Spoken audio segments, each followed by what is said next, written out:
Gaza, May 30. Reuters, Gaza's dominant Islamist Hamas movement said on Wednesday that Palestinian armed groups in Gaza have agreed to a ceasefire as long as Israel also ceases fire, after the most intense flare-up of fighting since the 2014 war.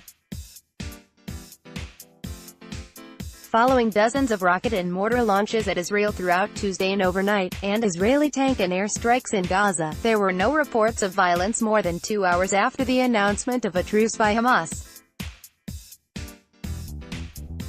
Israeli Intelligence Minister Israel Katz sidestepped questions on Wednesday on whether Israel had agreed to a ceasefire but said it was not interested in an escalation towards war. "It all depends on Hamas. If it continues to attack, I don't know what its fate will be," Katz said on Israel radio.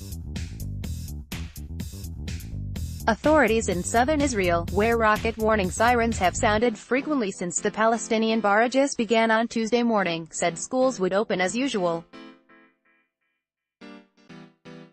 The armed wings of Hamas and Islamic Jihad claimed responsibility for the firing, saying it was in response to Israel's killing of dozens of Palestinians since March 30, most of them in Gaza border protests. Israel has long said it would not tolerate such attacks from Gaza, after the resistance succeeded in confronting the Israeli aggression.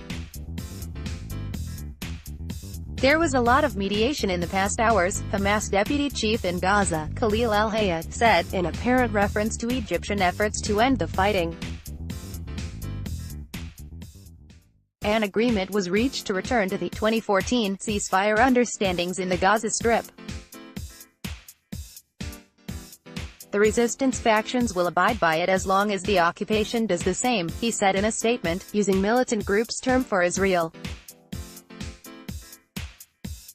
Smoke rises following an Israeli airstrike in Gaza on May 29, 2018.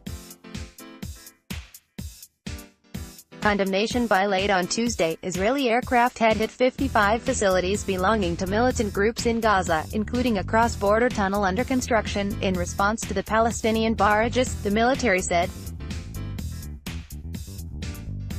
Such potential targets are usually abandoned by militants when violence with Israel flares, and there were no reports of Palestinian casualties. Israel said some 70 rockets and mortar bombs were fired from Gaza and 3 of its soldiers were wounded by shrapnel.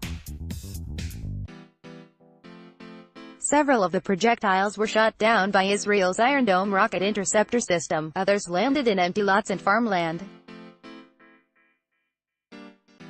One exploded in a kindergarten yard, damaging walls and scattering debris and shrapnel around the playground, about an hour before it was scheduled to open for the day. Violence had soared along the Gaza frontier in recent weeks, during which 116 Palestinians were killed by Israeli fire at mass demonstrations calling for Palestinians' right to return to ancestral lands now in Israel. Amid international condemnation of its use of lethal force at the mass demonstrations that began on March 30, Israel said many of the dead were militants and that the army was repelling attacks on the border fence. Palestinians and their supporters said most of the protesters were unarmed civilians and Israel was using excessive force against them. A Hamas spokesman had defended Tuesday's attacks as a natural response to Israeli crimes. An Islamic Jihad spokesman said, "The blood of our people is not cheap."